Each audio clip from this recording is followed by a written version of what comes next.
Hey guys, welcome back to a new video. I'm Stephanie West. I'm a licensed counselor here in the state of Michigan, and I am owner and operator of In Progress Counseling. So Monday's video was talking about just that idea of what does it look like to invite change in. Today we're going to talk not about the concept of change, but about the practical application. And I know I've cited this before, again, on the podcast, if you're ever with me clinically, and also on YouTube here as well. The thing we've said before again and again comes directly from the counseling program in which I was trained. They said again and again, redundantly because it matters so much, insight does not create change. Practice does. You can read all of the books, you can listen to all of the lectures and the podcasts, but if you don't turn it into action, you at best have head knowledge, you do not have change. And so that's what we're going to talk about today. So you come into 2024 and you're like, let's get it. And you have a concept of what that is. Let's talk about slow, incremental, gradual steps towards change. How might you get where you want to go? So it's like we're going to have a little bit of a mini therapy session here. Let's say, and this is a very common expectation people have of themselves or intention. Let's say you come to a new year and you say, I'm going to get serious about my physical health. Specifically, I'm going to get serious about adding movement intentionally into my day and into my week. So what I would do with clients is I would say, okay, give me a number. When you think of where you're at physically right now, on a scale of 0 to 10, where are you? And most clients would say, I'm at like a 3, 4, 5, somewhere in there. They're going to give us a starting point. So let's say they've given themselves a 4. That's the beginning of our conversation where now I'm going to kind of mine for data, mine for gold, and say, what are you already doing well? Because we don't need to overhaul the whole system. You're already up and, ambulatory and moving around day to day. Maybe you're taking intentional walks. Maybe you're getting, 6, 7, 8,000 steps. You're already doing some things. Let's track. What are you already doing? And so maybe they say, well, I consistently, get around 7,000 steps a day, but I just really got to start getting to the gym and I want to do some weightlifting. Y'all, if you're not weightlifting yet, let me invite that into your story.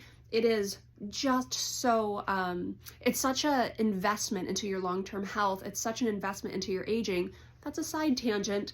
But if you haven't started weightlifting yet, maybe make that your goal. So I ask them and I say, okay, what are you doing well? They say, I'm doing around 7,000 steps a day.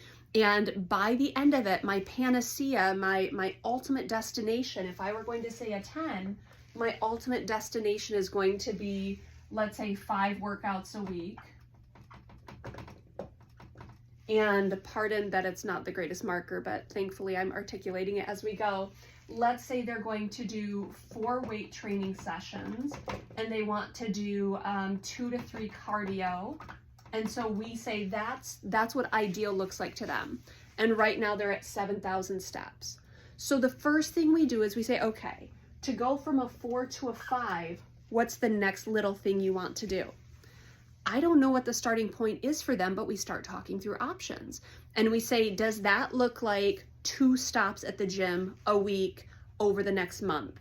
And maybe that's the starting place. Maybe there's some gym intimidation going on. There's a little bit of nervousness. So we say, what if you go to the gym and you walk on the treadmill and from your 7,000 steps, which is your baseline, let's get to 9,000 steps a day. So the first gradual piece has happened. We've gotten them to the gym, and at the gym we have a purpose or a goal. And then we say to them while they're at the gym over the month practicing getting to the 9,000 steps, we say, while you're there, why don't you start looking at those who are in the weight training area?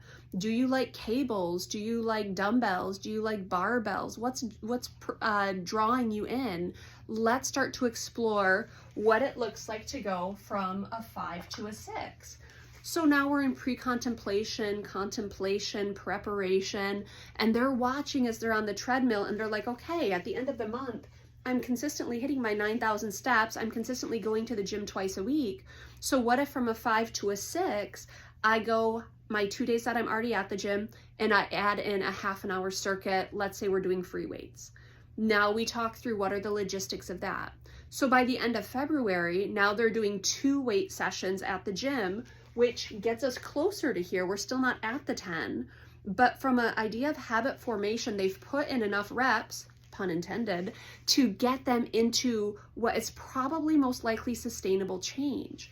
So we come to the end of February and they're doing 2 weight lifts and they're doing their 9,000 steps, and we say, okay, what does it look like to add in? You'll do 1 upper body circuit, 1 lower body circuit, and 1 whole body circuit. So in March, you're practicing 3 weight training sessions that very specifically get you closer to this goal. And by the times we get to April and May, we're adding in the intensity of what they feel their ideal is. And along the way, we might kind of morph and say, ooh, my body topped out at 4. I don't think I can do 5 sessions a week. That's okay. We can readapt or readjust what this is down here. But this is where the sustainable change actually happens. Slow incremental shifts towards the ideal, not this Wreck-It Ralph 0 to 100 and you fatigue and you burn out because it's just not sustainable. So I want to invite you into, if it's, relational goals, emotional goals, if it is spiritual formation, if it is financial goals, whatever it is, environmental, you can do slow incremental shifts that will get you towards where you want to go if you're willing to do the kind of the redundancy, the consistency over time, and just go through the motions again and again, adding in intensity as you go.